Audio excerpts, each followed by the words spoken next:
नहीं बाजेगा भाई ये दीदी, ये दे माता के पैरी नहीं बाजेगा भाई ये दीदी।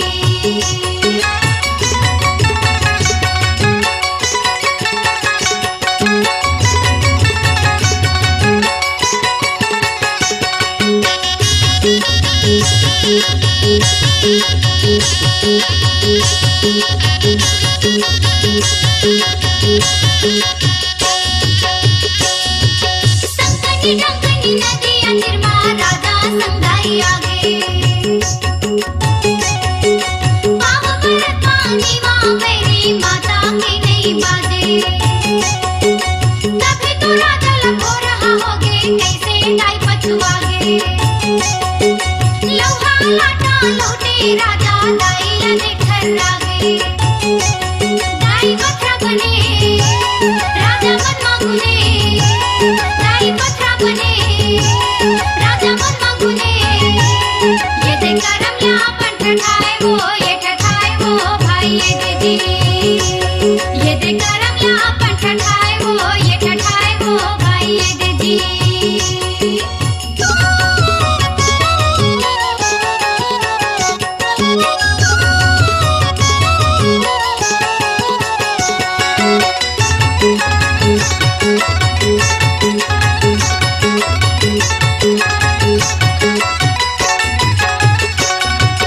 आवत जावत संग लगे हूँ कह रहे मुर्गाई, रोवत रोवत राजा गुहारे अब का होगे माई, बंधना वचन माँ बंधे हवा कहत है महामाई, संकनी डंकनी नदी निर्मा पथरा बंदी सदाई, पाँव पौरी चिन्हा हावे अटल दिन्हा, पाँव पौरी चिन्हा हावे अटल दिन्हा, आदले ये हमें परमाने वो भाई ये दीदी, आदले ये हमें परमाने वो भाई ये दीदी।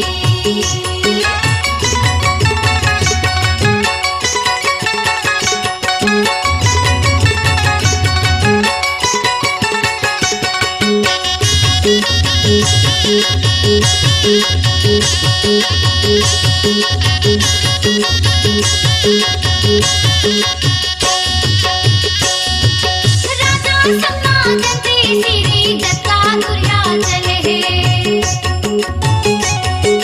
ओही दिने पावन भुया बसर नाम पर है, दत्ते वाणा के दत्ते सिरी कुल देवी हरे, हाथ जोड़ के अन्नम देव दाई लासुरे, बड़ पावन हिगा मन भावन हिना, बड़ पावन हिगा मन भावन हिना, दाई लीला लापन दिखाए है ये दिखाए है भाई ये दीदी, दाई लीला लापन दिखाए है भाई ये दीदी।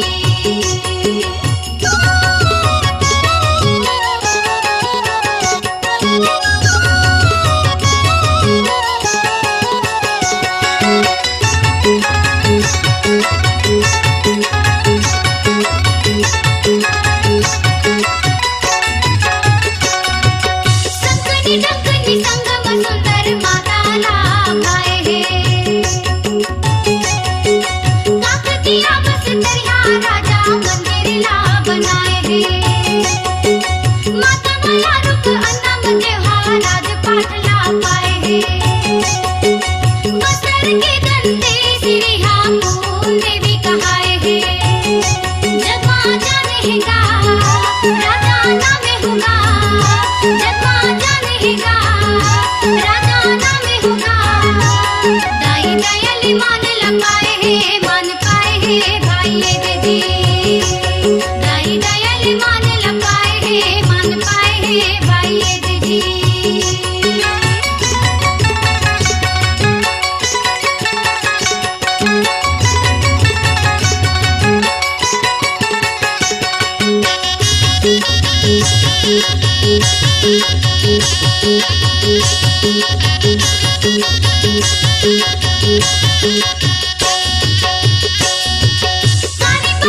है दाई की मूर्ति सबके मन भाए है।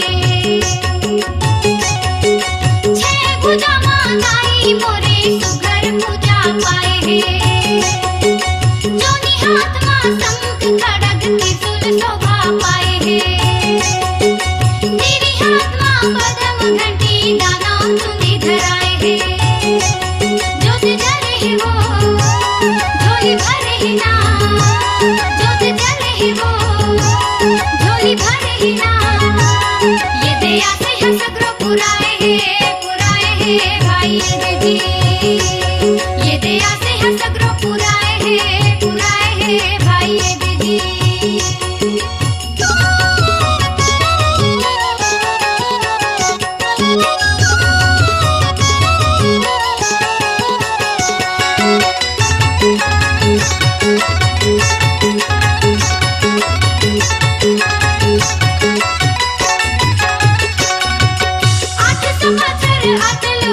मंदिर ला बनाए है।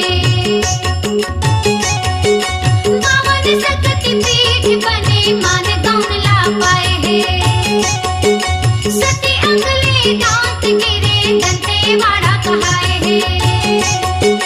दंत हस्त मां भेद नहीं है दोनों एक जनाए है। आरी पारी है वो घड़ी दुआर है वो, आरी पारी है वो तुम्हारी वो। ये दे दर्शन पर सब आए है भाई जी। ये दे दर्शन पर सब आए है भाई जी।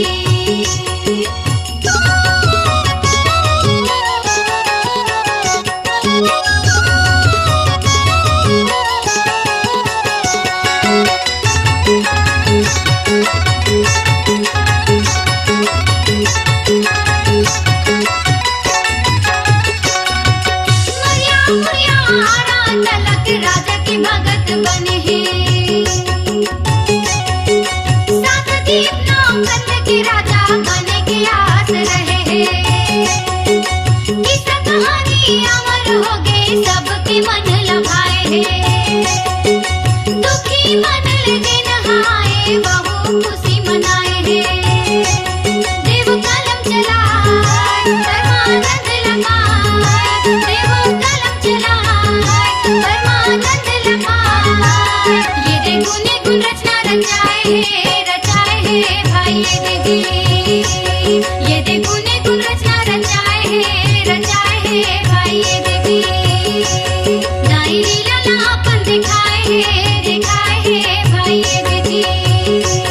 दाई दयाल मान पाए है भाई जी। ये दया से है सगरो पुराए है भाई जी।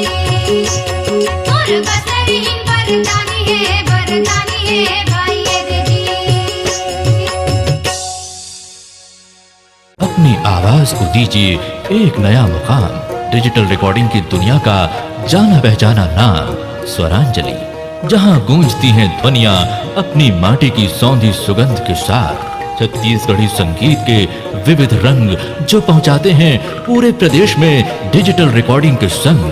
स्वरांजलि स्टूडियो, नेमीचंद गली नंबर 2, गंजपारा, रायपुर।